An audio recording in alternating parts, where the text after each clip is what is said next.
Thanks to humans, the Earth is a pretty noisy place. We're loud creatures, certainly more so than any other animal ever to walk the planet, and we're even louder when we get together with other humans. But the Earth isn't totally silent, even without noisy animals all over its surface, and scientists are trying to figure out why that is. For the very first time, researchers have captured an underwater recording of a mysterious noise that Earth has apparently been producing for eons, and they still aren't sure why.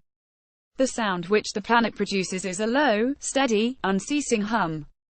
Scientists have been attempting to record and explain the odd noise as far back as the late 1950s, with little concrete data to suggest its source. Now, new research published in Geophysical Research Letters is attempting to explain why it happens, and scientists think it might have something to do with the ocean. The Earth's hum is the permanent free oscillations of the Earth recorded in the absence of earthquakes, the research paper explains. The existence of the sound, which had gone for decades without being confirmed by additional research, was finally supported by Japanese scientists in 1998.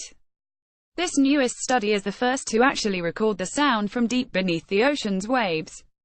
By recording ambient sound within the ocean and then using robust noise-cancelling techniques to strip away the sound of the ocean itself, scientists were left with only the sound.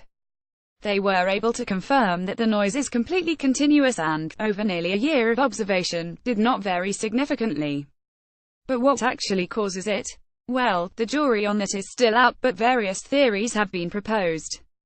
One of the more plausible explanations is that the Earth's hum is actually acoustic resonance. Acoustic resonance, which is the process by which objects of similar natural frequency will vibrate in sync with each other even if they're not directly touching, could cause the Earth to produce a continuous vibration, some scientists believe, but others aren't so sure.